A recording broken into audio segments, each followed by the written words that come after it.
Hi, budding structural engineers. Welcome to the structural engineering lectures and welcome to the advanced steel designs. Right?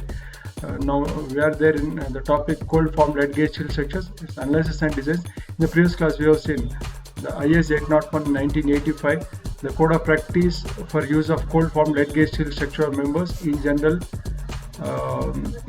building construction. The code specifications as per that. In today's class, we shall see its steel section properties as per this IS 811 1987 specifications for the cold formed lead gauge steel sections, as well as the tables, the design aid tables from this SP65 1980 handbook for structural engineers, number 5, cold formed lead gauge steel structures, right? And we'll also examine one or two problems, right? Okay, students, let us move to the discussions. Right now, I'll move to the IS 811 1987. This is the Indian standard specification for cold formed light gauge structural steel sections. Right. And the other day we already seen what are these. Right. What are these now? However, now the code says that the basis of calculation for reduction in thickness at curves. Right. It has been established that slight thinning in the material occurs. Slight thinning in the material occurs at curves where steel strip is subjected to excessive pressure while cold forming a profile. The actual geometrical properties are therefore different from that of the theoretical properties if no allowance is made for the thinning of the section. Right. This is how the reduction factors are given. Right. For the thinning of the curves, right? The first one is if Ri divided by T is less than or equal to 1, then the reduced thickness T reduced, right? Tr or T reduced is equal to Ri plus 0.3 multiplied by T divided by Ri plus 0.5 multiplied by T, that whole multiplied by T, right? If at all Ri by T, that ratio is greater than 1, then the reduced thickness T red is equal to Ri plus 0.35 T. In the previous case, this was 0.3, right? Now it is 0.35 in the numerator, 0.35 T divided by Ri plus 0.5 T, that one multiplied by T, right? That is how where Ri is called the internal radius of curvature at the curve, assumed as 1.5 T by default, right? And T is the thickness of the virgin material, right? Now let us see the next discussion, student. This is what the equal angles, right? Like this, right? Now I'm showing an equal angle section, right? Like this with lipped section, right? This is a lipped section, right? This is unequal angle, right? Now you just say without a lip, an equal angle section, right? Therefore, this is a x, y, y, and major principal axis UU and minor principal axis VV, right? What are the steel section properties? What are the steel section properties? Even we have seen for hot rolled steel sections from SP61, XP61, Structural Engineers Handbook 1, all the steel properties were given for hot rolled sections, right? Now, akin to that, in this SP65, in this IS 811, even we do have the same sectional properties for different cold formed light gauge steel structures, such as this angle and Z section, etc. Now let us see this. First example is first table is equal angles. Now its dimensions are h by h, right? And thickness is equal to T, and the radius of the curve is equal to Ri, and the CG axis with respect to x axis is equal to Cx, and with respect to y axis, vertical axis is equal to Cy, right?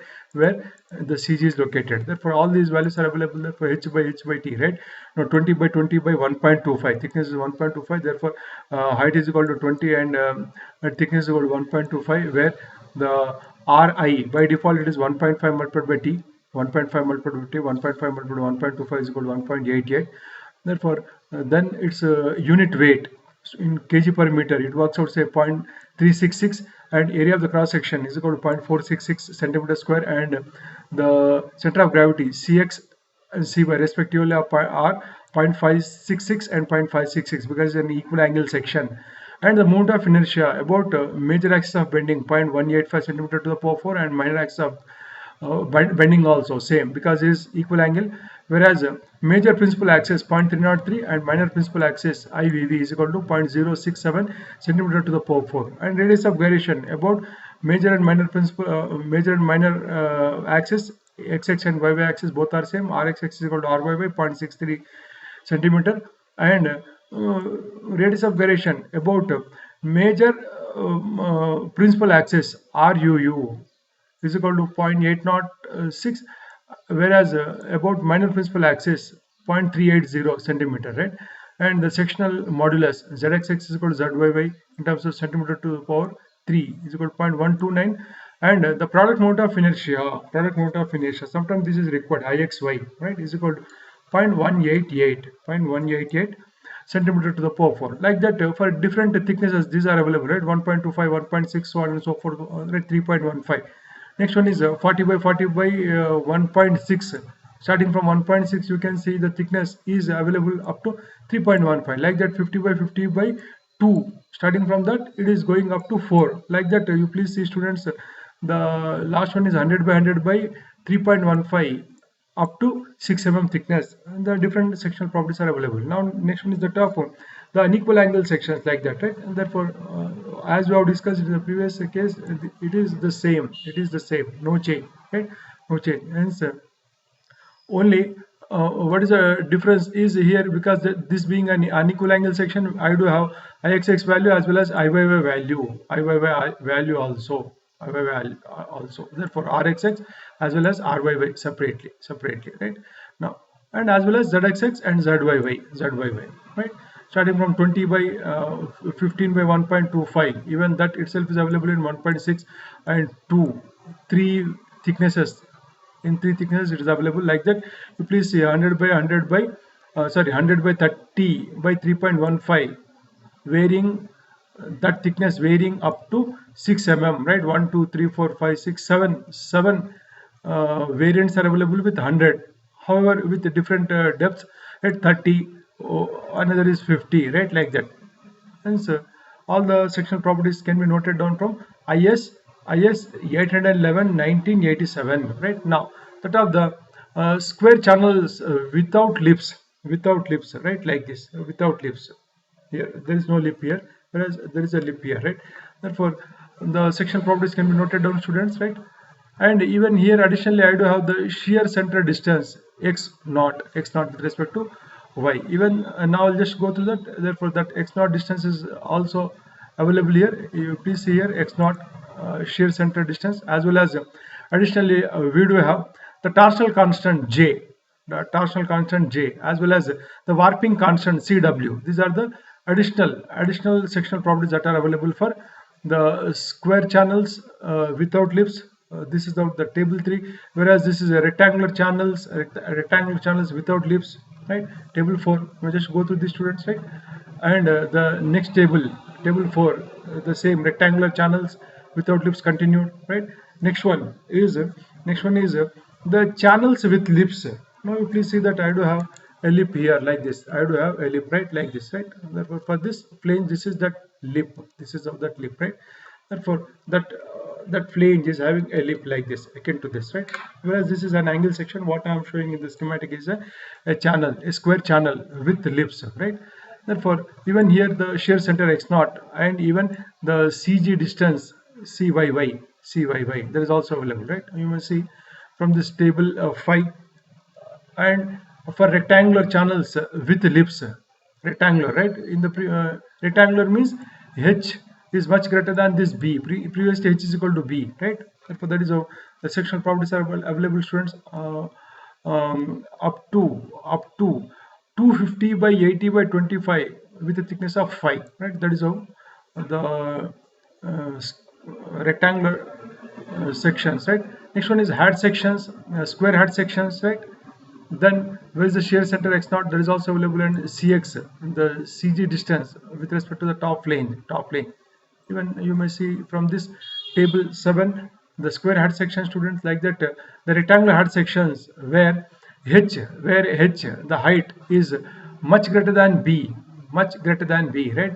For this, the sectional properties are given in this table 8, and as well as where now B is much greater than, the width of this flange is much greater than that of this height of this heart section, right? From table 9. Now next one is the equal flange lipped Z sections. Generally these are used as the purlin sections, as well as for connecting the roof sheeting or as appropriate, right? We'll see in the examples, right? That is how the different sectional properties are available akin to that of the previous one what we have seen, right? And that of the same continued, and this is also continued here in the same table, right? The last table is that of the properties and dimensions of 90-degree corner, right? This 90-degree corner, generally because of this pressing in the press brakes, right? The thickness will reduce. Just now we have seen at the starting of this discussion using that formula, right? Where Ri by T less than 1 and greater than 1, right? Accordingly, that I would have this thickness reduced, T reduced in this portion, right? Thickness reduced, right?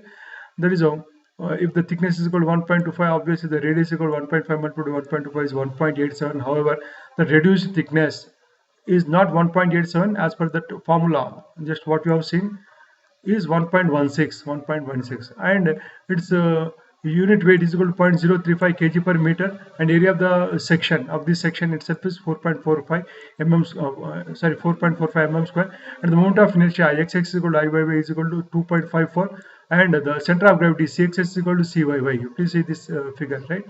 Cx is equal to Cyy from the starting of this curve to end of this curve, which is equal to 1.52. Like that, it is available for different thicknesses varying from 1.25 to 6, 1.25 to 6, right? And that is how the IS 811 student, right? Now I'll move quickly to SP65. I hope you are understanding the discussions, right?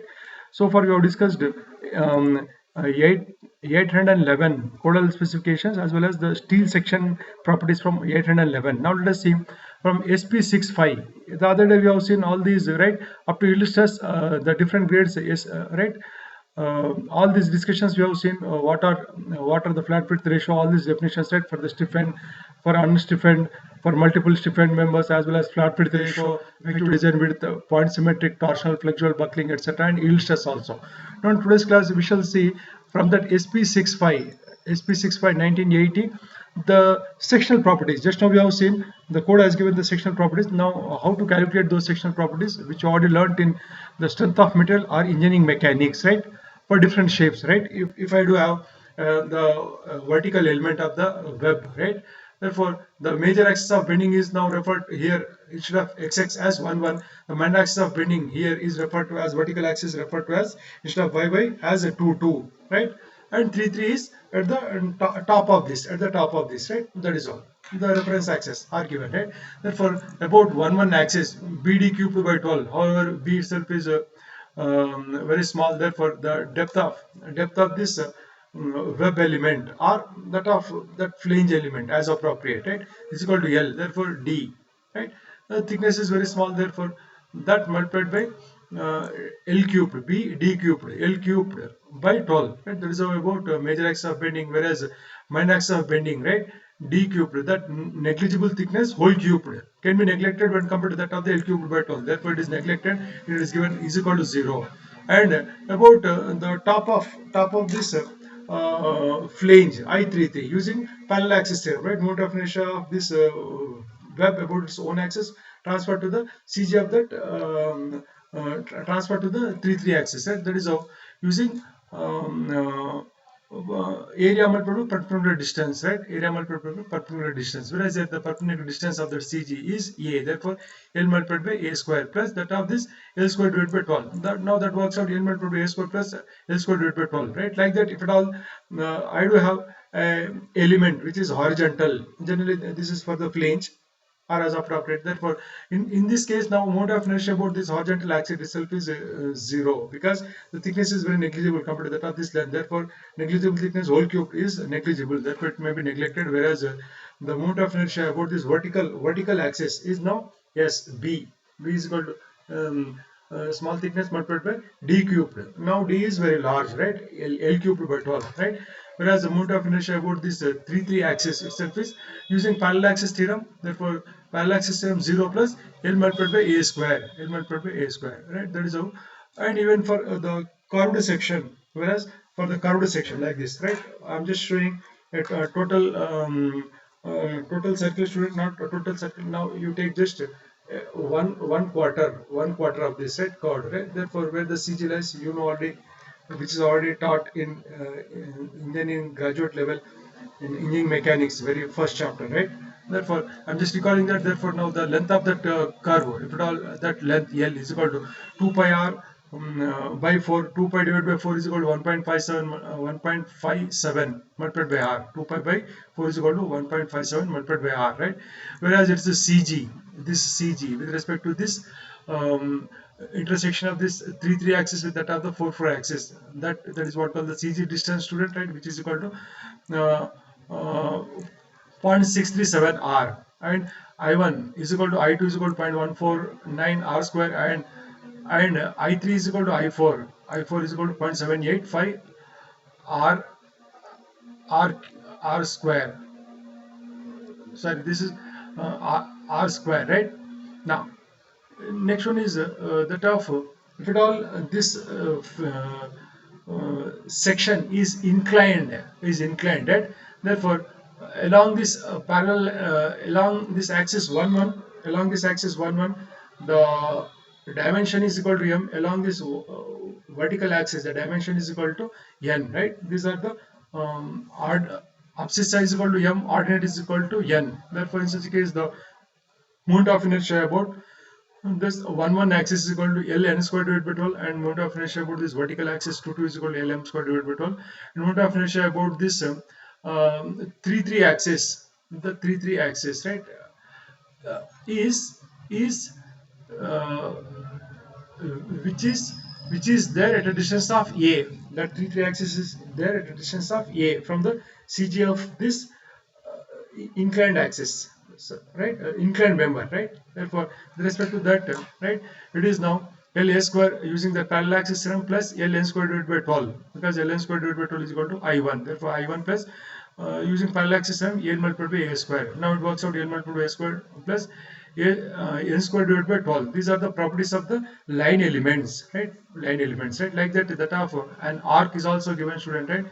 Where that arc is having an inclination theta, which is expressed in terms of radians, right? Therefore, now the length, now that length L is equal to theta multiplied by r, because for theta being very small, tan theta is equal to theta, right? The arc length L itself is theta, right? Therefore, then in which case tan theta is equal to opposite side by this adjacent side is radius, opposite side is L, right? Therefore, in which case tan theta is equal to theta is equal to L by R. Therefore, L is equal to theta R. And similarly, you please see what is C1, right? Where the CG lies, right? CG lies with respect to this 3 axis, and whereas with respect to this 4 axis, where it lies C2 with respect to vertical as well as with respect to horizontal, they are now given, and as well as the moment of inertia about the 4 axis, about 1 axis, about 2 and 3 and 4 axis respectively. These are the properties of the line elements, students, that of the line elements. I hope you understood these discussions. Now let us move quickly to the other discussions. I think I'll not go through these derivations or that of the explanatory note which is available in this SP65, right? Actually, all the formulae what we have seen IS 801 are based upon the fundamentals as discussed here. If you are further interested, you may just go through these discussions, students, right? How each of the formula is derived, right? As seen in IS 801, as seen in IS 801. They are now shown. I'm just skipping off for want of time. If you are further interested, you may just go through this, how the effective design width is calculated, right? Based upon the buckling of these thin thin thin plates, right, on the criteria, etc., right? I'm just skipping up for want of time. Now let me go, right? All this you have seen in the form of the codal specifications. Now they are derived elaborately here, and and they are also illustrated by means of the curves as well as the tables, right? As well as the tables, right? Now, now I'll go to the explanatory. Once we see these explanatory notes, student, right? Commentary for IS 80, IS 801. Then I'll move to the next subheading as the design aid tables. The design aid tables, right? Which are akin to that of SP6, SP6,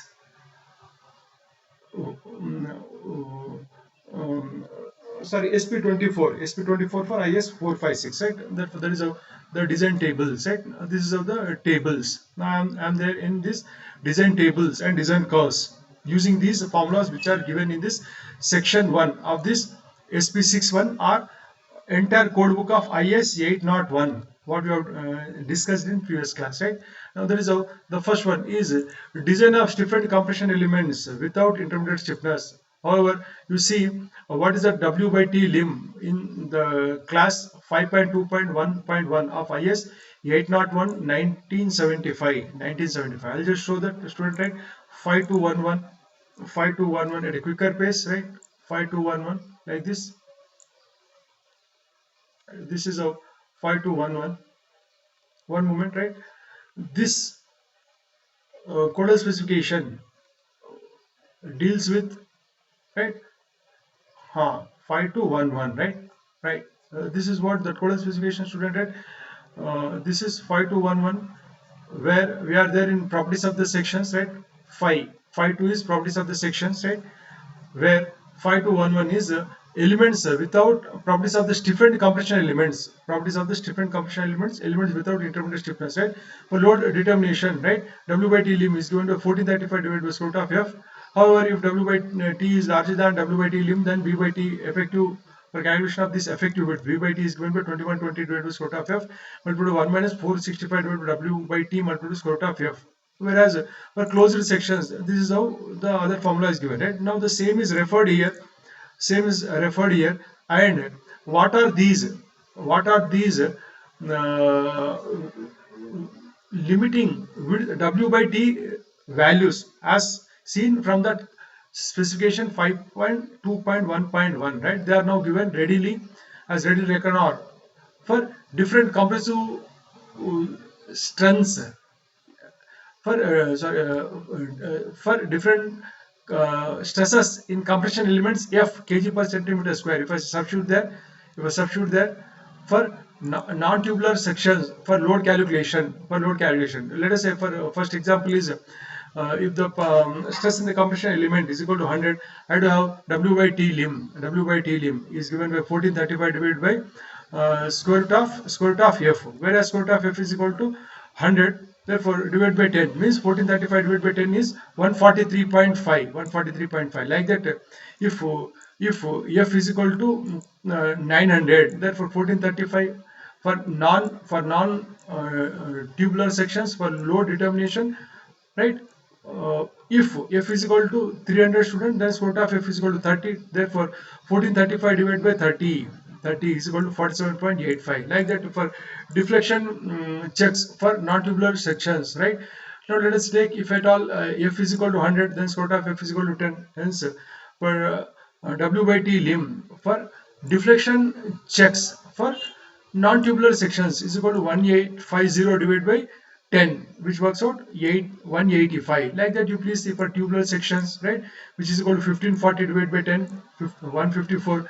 And for deflection determination for tubular sections, it is 1990 divided by square root of 10, square root of 100, 199. Like that, for different F values varying from 100 to 2100, these are available. Now you can see that as the value of F increases, obviously W by T for either load determination as well as deflection determination decreases. Let us say for load from 143.5 to 31.35, obviously, right?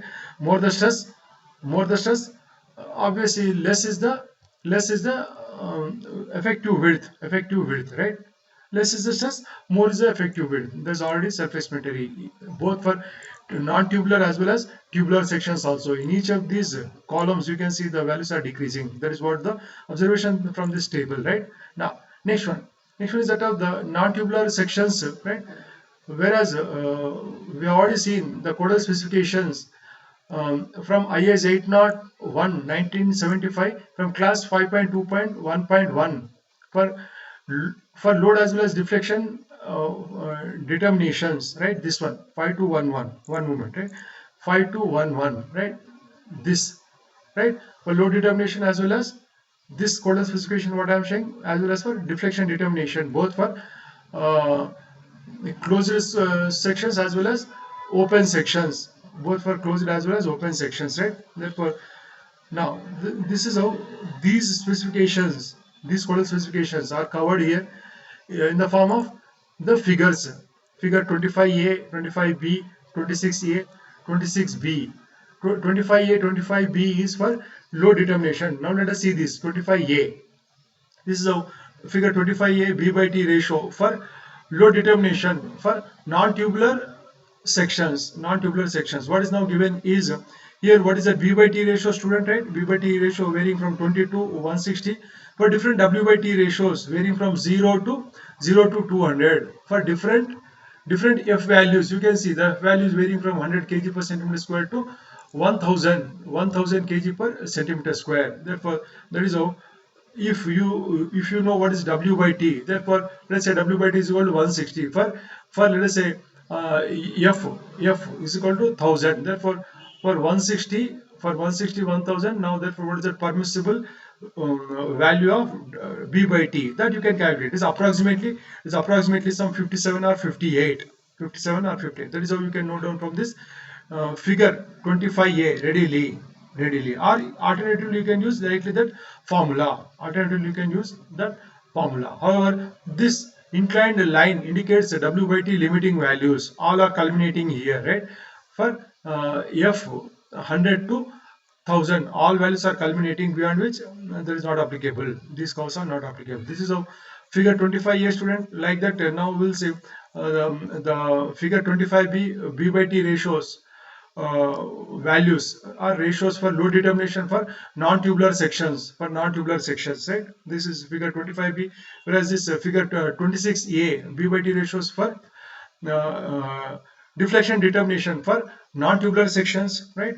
And that of next one is for deflection determination for non-structural sections, right? That is how I can get readily the B by T values from these four figures for different sections as specified in the codal specification 5.2.1.1, right?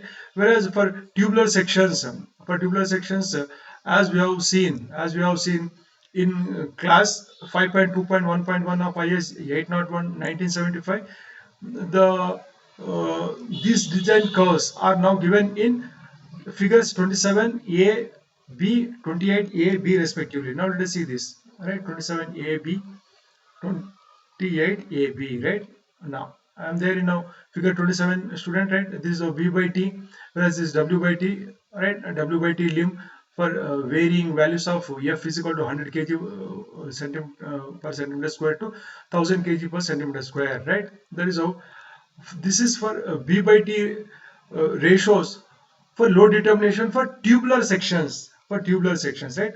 Like that, this figure 27B is for load determination for tubular sections. From this you can get the B by T value if W by T value is known, right? And from this figure 28A B by T ratios for deflection determinations for tubular sections for F is equal to 100 to 1000. And similarly that of figure 28B B by T ratios for deflection determinations for tubular sections for F is equal to 100 to 1000 to 2100. Sorry, student, right? Here F is varying from 1000 to 2100 in B, whereas in A it is varying from 100 to 1000. In the A, F is equal to 100 to 1000, right? In the B, in each of these B figures, right, varying from F is equal to 1000 to 2100 kg per centimeter square. That is how you can get V by T values, right? Now we'll move to the next discussion, student, right? I hope you're understanding this discussion, student. These are the design charts as well as the design tables ready, which can be used as ready recognize during the designs. Next one is design of different compression elements that have the multiple different elements and wide different elements with edge stiffeners, right? However, as per IS 801 1975, as per the class 5.2.1.2, what are that we have discussed, right? Now let me go to that 5.2.1.2, student, right? This is of 5212, right? Multiple different elements and wide different elements, right? Where the flat to width ratio exceeds 60, the effective design width B is given by this formula: B divided by T, B by T is equal to B by T minus 0.1, W by T minus 0.6, right?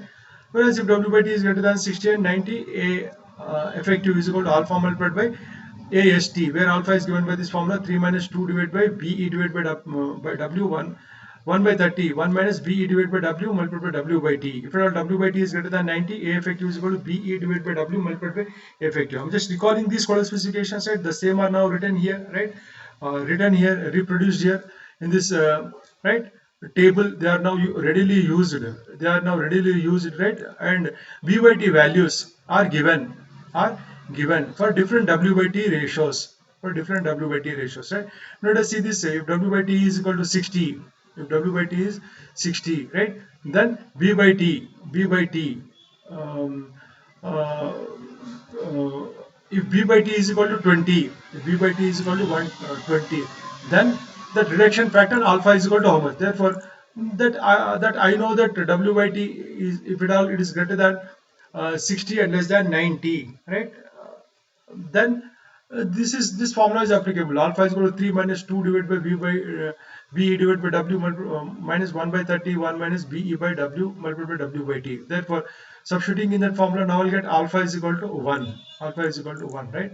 Like that, now you just go on substituting other values of the W by T, students, for the same V by T 20. Now you get the reduction factor reducing from 1 to 1 to, for W by T 150 it is just 0.13. Like that, for V by T varying from 20 to 100, the values are given from 1 to 0.67, right? That is how the reduction values, right? Now once I see this the table, right? If you don't want to use this, you use the formula directly as given in that class 5212, right? Now let us move to the next discussion, students. I hope you are understanding these discussions, right?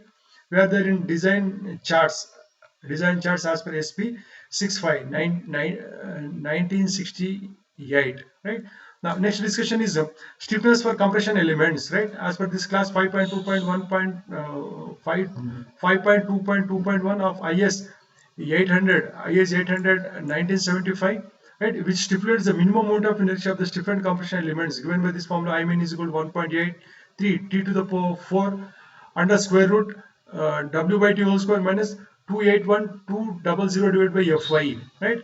Whereas you can use that formula from this 5.2.2.1 of IS 801. This formula 5221, right? This formula, what I am saying, right? Are the same is reiterated here. Or alternatively, what you can do is for different W by T ratios, right? And for different yield stress values of 2100 to 3600, readily the minimum amount of inertia as a ratio of I mean divided by T to the power 4, right? I mean divided by T to the power 4 is given, right? Let us say for W by T is equal to 20, right? W by T is equal to 20. If at all Fy is equal to 2100 kg force per centimeter square or 210 Newton per mm square, then this minimum amount of inertia ratio I mean divided by T to the power 4 is equal to 29.9. Therefore, I mean is equal to 29.9 T to the power 4. That is how it can be readily used. Next one is That of this class 5.2.2.1 of the same code also stipulates the minimum depth you given with this formula 2.8 t sixth root of w by t whole square minus 281200 divided by fy, but this value shall not be less than 4.8 t, right? Therefore the same is reiterated here, student, and the values of d min by t are given in the table 4, right? This is of the table for minimum depth of simple lip edge stiffeners, right?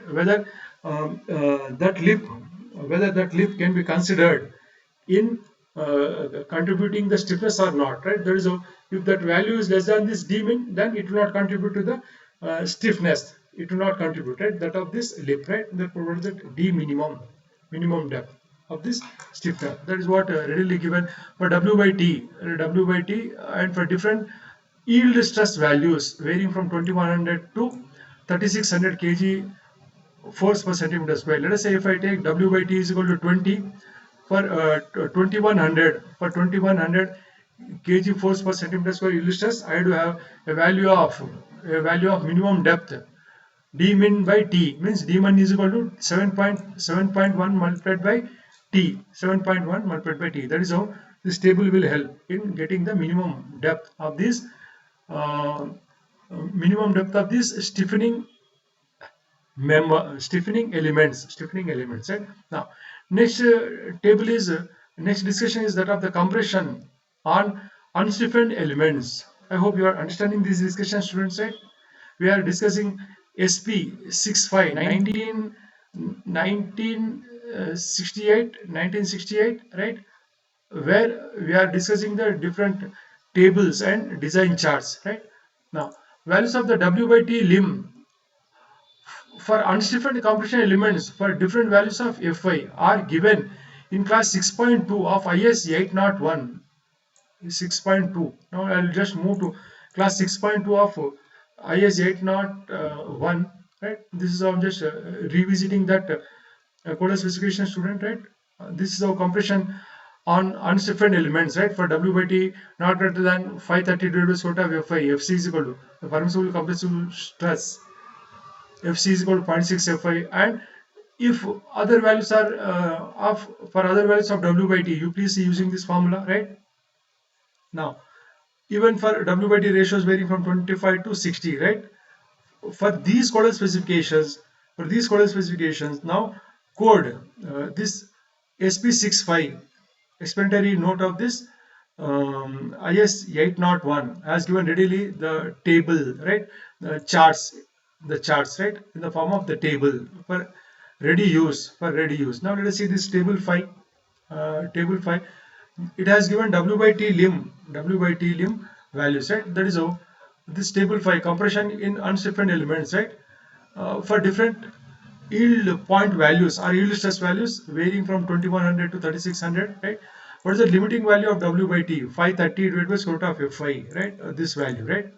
This value 530 divided by square root of Fy or 1210 divided by square root of Fy. Therefore those values are readily given here as, let us say, for 2100, for 530 divided by square root of Fy it is 11.56, whereas for 1210 divided by square root of Fy it will now work out 26.4, right? That is how those values are readily available. Now next one is the allowable compressive stress Fc determined for different values of W by T as stipulated in 6.2 class 6.2 A, B, C, D of this IS 801 1975 are given in this figure 29 for different Fy values of 2100 to 3600 kg force per centimeter square. Now let us see this 6.2 ABCD. 6.2 ABCD. This one, right? 6.2A, right? Then FC, right? If W by T is not greater than 530 divided by square root of Fy, then FC is equal to 0.6 Fy, like that. B, C, and D. These four codal specifications, student.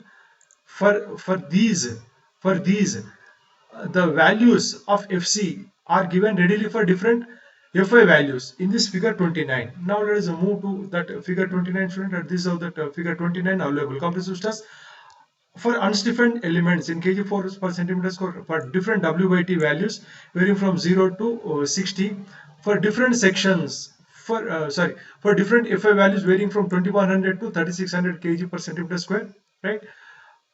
Then let us say if W by T is equal to 20, therefore let us say if Fi value is equal to 2100, therefore now I'll take a vertical ordinate here, therefore right, what is the for that ordinate, what is the abscissa? Now it just meets on the y-axis at around 1050 kg force per centimeter square. That is how you can readily use this for design of for calculation of this compressive stress for unstiffened elements, right? If all that W by T is equal to 20, if Fi is equal to 2400 student, now you take that vertically above that, now like this, right? Now it works out around 1270 1280 kg per centimeter square, right? That is how for different curves these are available. However, if all these are the angle sections, you can see they are given in the form of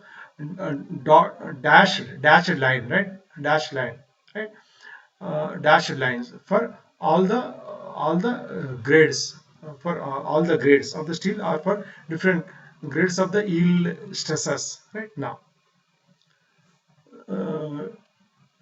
once we see that, let us move. I hope so you are you are understanding these discussions. Now I'll move to the next discussion is on laterally unbraced beams, right? In class 6.3a of IS 801, the maximum allowable stress FB is given like this. Now this is how I'm just showing 6.3, right? 6.3 laterally unbraced beams, right? I'm just copying and pasting all this, right? Bending about the central axis, right? I'm just copying and pasting for this I-shaped sections as well as for Z-shaped sections. For Z-shaped sections, right? The same are now given here, right? One for I-shaped sections, just have copied and pasted here from IS 801, right? However, the values of the allowable bending stresses FB are given in figure 30 for different values of L square Sx C divided by D IYC and Fi value. Now let us see that figure 30, which is applicable for I-shaped sections symmetrical about the axis of the plane of the web, or symmetrical channels also, symmetrical channel shaped sections, right? Now let's see that figure 30 student, right? These are the figure 30 allowable bending stress in kg force per centimeter square for laterally unbraced or laterally unsupported beams for I sections and symmetrical channel sections. I do have for different L square Sxc divided by this T multiplied by IYC, if at all that value is equal to say of 2000, right? Then for Fi is equal to 2100, now I can just go in the form of vertical ordinate. Accordingly, I do have that ordinate value. It says that 1200 is allowable bending stress or allowable stress in bending for that unbraced beam, right? That is how for different Fi values varying from 2100 to 3600, this figure 30 readily gives the values of the bending stresses, right? Now like that for the point symmetrical Z-shaped sections from this class 6.3b of IS 801, right? That of this point symmetrical Z-shaped section, all these specifications what we have discussed as per IS 801, 1975, right? Now I'm recalling that, I'm just copying and pasting, right? Therefore those are now reiterated here. However, the allowable bending stresses for these point symmetrical Z-shaped sections for different L square Sxc divided by D IYC and Fi values are given in this figure 31. Let us revisit that figure 31 student, right? That is how the figure 31, right? This is how that figure 31 allowable bending stresses in kg force per centimeter square for laterally unbraced beams, that of the Z sections for different I square Sxc D multiplied by IYC. Let us say if that value is equal to say 3000 for Fi is equal to 2100. If I take that vertical, now I have a value approximately some 1150 or 1100 as appropriate. That is how for different Fi value varying from 2100 to 3600 kg for centimeters, kg force per centimeter square. You can note down the allowable stress in bending from this figure 31, which is applicable for Z sections, right? Now, once we know these, then I'll move to the next discussion. Next discussion is, however, the coefficients 0.36 pi square E divided by Fi and this coefficient 1.8 pi square E divided by Fi for I sections and symmetrical sections as given in this 6.1. This 6.1 here, what we have discussed here, right? This, right? As well as for Z sections as given in this 6.2 of this SP63, right? There 0.18 pi square E divided by Fi and 0.9 pi square E divided by Fi for Z sections for laterally unbraced beams, right? However, these are given as given above are tabulated in table 6. Now let us see this table 6, student, right? Values of the coefficients, right? For different Fi values, kg force per centimeter square varying from 2100 to 3600 mm square. For I sections, symmetrical channel sections, 0.36 pi square E divided by Fi is how much, right? If Fi is equal to 2100, then I'll substitute here 0.36 pi square multiplied by E. E is equal to 201000 divided by Fi is equal to 2100. If I substitute that, now I'll get 3509. Like that, other coefficients are available for I sections as well as for Z sections. You please see these four columns. As per this class 6.3 of SP65. Now, once we see this, we'll move to the next discussion, student, right? I hope you are understanding these discussions. Whereas in that figure 30, in this figure 30, which is applicable for this I sections, symmetrical sections for laterally unbraced beams, where I am calculating that allowable bending stress, right? And even figure 31, the bending coefficients CB was assumed to be 1, right? Whereas, however, the values of CB varies with the different values of M1 by M2, where CB is given by 1.75 plus 1.05, M1 by M2 plus 0.3 M1 by M2 whole square, subjected to a minimum of 1 and 2.3. Even this is available in this codal specification, student, right? This is what from IS 801 1975. This is the bending coefficient, where M1 is the smaller bending moment and M2 is the larger bending moment, right? And E, Young's modulus value is equal to 2074 000 kg force per centimeter square, right? Therefore, for this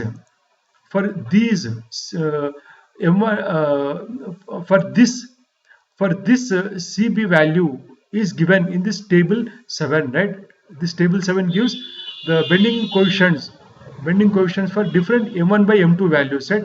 Therefore, there is our M1 by M2. If that ratio is equal to -1, then CB is equal to 1. Like that, if it varies up to +1, if at all that M1 by M2 is equal to +1, then that CB is equal to 2.3. That is how the CB value should be taken. It should be calculated. Right? It should be calculated in the above formula, right? As given here, like this, right? If C, however, in the absence of data, CB is equal to 1, right? Whereas now if I calculate using the table 7, now you substitute that CB value in these expressions, either for I-shaped sections as well as Z-shaped sections, right? Z-shaped sections, right? Now, I hope, student, you are understanding these discussions. Now, let us move to the next discussion as the shear stresses in webs of beams, right? Now, as per this class 6.4.1 of IS 801 1895, we stipulate the maximum average shear stress FV. Let us revisit that 6.4.1 student. This is how 6.4.1 allowable shear stress in webs of the beams, shear stress in web, right? For H by T not greater than 4590 divided by Fy, FV allowable shear stress is 1275 square root of Fy divided by H by T, but not greater than 0.4 Fy. If H by T greater than 4590 divided by Fy, FV is given by 5850 divided by H by T whole square. I'm just recalling these codal specifications here. They are now just copied and pasted here, student. However, based upon these formulae, now figure 32 gives allowable shear stresses for different values of H by T and Fi value. Now let us see this figure 32. figure 32, right? Now I'm just going to that figure 32, which is showing allowable shear stresses in webs in kg force per centimeter square for different h by t varying from 0 to 200 for different Fy values varying from 2100 to 3600 kg force per centimeter square, right? Now let us for an example, let us say if h by t is equal to 120, right? Therefore now take a vertical ordinate here. Therefore for that 120 I do have the allowable shear stress is equal to 400 kg force per centimeter square, or it is approximately 40 Newton per mm square, 40 Newton per mm square, like that. For 2100 Fy value, all values are meeting here, whereas for different Fy values, let us say if h by t is equal to 40, then for Fy is equal to 2100, this value is approximately some 850, like that. For different Fy values, you just note down the permissible average permissible shear stresses or maximum average shear stresses, permissible or maximum average shear stresses.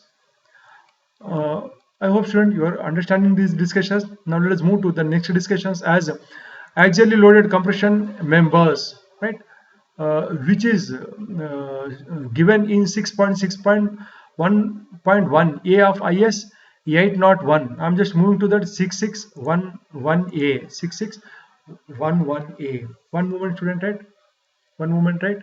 This is how I'm there in IS 801 1975. IS 801 1975 in class 6611a. Shapes, right? Axially loaded compression member shapes not subjected to torsional flexural buckling, which are not subjected to torsional flexural buckling, like this, right? Therefore for doubly symmetric shapes, closed cross sectional shapes or cylindrical sections, etc., which are not subjected to torsional flexural buckling, right? Then if allowable stresses, if KL by R is less than CC divided by square root of Q, then F allowable is given by 12 by 23 QFI minus 3 by 23 QFI whole square divided by pi square E multiplied by KL by R whole square, or which is equal to 0.522 QFI minus QFI KL by R divided by 12,500 whole square, or if at all KL by R is equal to or greater than CC by square root of Q, then it is given by F allowable is given by 10680,000 divided by KL by R whole square, where CC is square root of 2 pi square E divided by Fy, right? Where Q is a load factor, right? For members composed of entirely stiffened elements, Q is a ratio between the effective design stress and full cross sectional area, whereas for the members composed entirely of unstiffened elements, Q is the ratio between the allowable compressive stress Fc and for the weakest section and the basic design stress F, as given in this class 6.2, right? Whereas for both stiffened and unstiffened element, Q is the product of the stress factor Qs as given in this above that outlined in second specification, and factor Qa as outlined in the first discussion, right? That is how. Whereas Q, if at all Q is equal to unity and steel is of 2.29 mm or more thickness, then also KL by R is less than CC, then if allowable stress is given by this formula, right? Therefore this I am just recalling here in SP 6.5 structural engineer's handbook 6.5, right? Therefore that is how I have recalled this class 6611A, which is giving allowable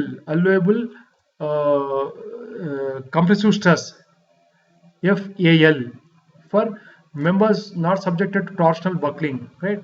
However, for different FA values varying from 2100 to 3600, right, the value of this load factor varying from 0.2 to 1, the allowable compressive stresses are given in figure 33, 34, 35, 36. 33 is applicable for 2100, so on and so forth. Figure 36 applicable for 3600 kg force per centimeter square. Now let us revisit these figures, students, right? Figure 33, right? these are that figure 33, the first figure 33, right? Allowable compressive stress in kg force per centimeter square for Fi is equal to 2100, right?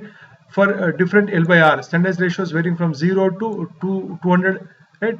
For different Q values varying from 0.2 to Q is equal to 1, right? Let us say I have to have L by R is equal to say 100, right?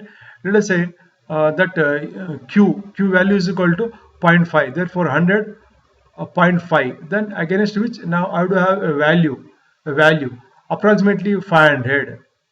Therefore allowable stress FAL in kg force per centimeter square is approximately 500 kg force per centimeter square, right? This is how figure 33 for 2100 kg force per centimeter square, whereas figure 34 for 2400 kg force per centimeter square, and this figure 35 for 3000 kg force per centimeter square, and finally this figure 36 for Fi is equal to 36 100 kg force per centimeter square or 360 Newton per mm square. All these four figures will give allowable compressive stresses for the members which are not subjected to flexural torsional buckling, right? Once we see these, let's move to the next discussion, student, right?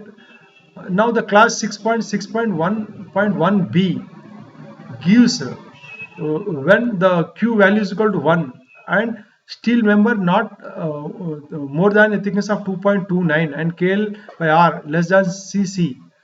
There if AL is given by this formula, allowable compressive stress, right? I am not reading this, student, right? However, this F allowable stress for different values of Fi are given in this figure 37, right? And you see this formula FAL given by this formula. I am not reading this, right? It's very difficult to read also, right? Now therefore, now let us revisit to that figure 37. Figure 37, that is how for Q is equal to 1 and all these three conditions were thickness and the three conditions, right? If allowable compressive stress kg force per centimeter square for different L by R values for different Fy varying from 2100 to 3600, right? Let us say that L by R for 2100 for L by R is equal to 100 value. I have just taken this vertical ordinate, student. I'm just there with Fi is equal to 2100 2500. Therefore that allowable stress approximately it is 800 kg force per centimeter square or 80 Newton per mm square. 80 Newton per mm square. That is how for these conditions from figure 37. I hope, student, you are understanding all these discussions elaborately in structural engineering lectures, right? We are there in advanced steel designs, right? I hope, student, you understood all these discussions, right? In the in the next class we shall see the numeric problem using these discussions, right? Numeric problems in the next class using these discussions, right? If you like the discussions what we had in today's class, you try to click like, share and subscribe to our YouTube channel, right? We'll meet in the next class. Till then, bye bye, students.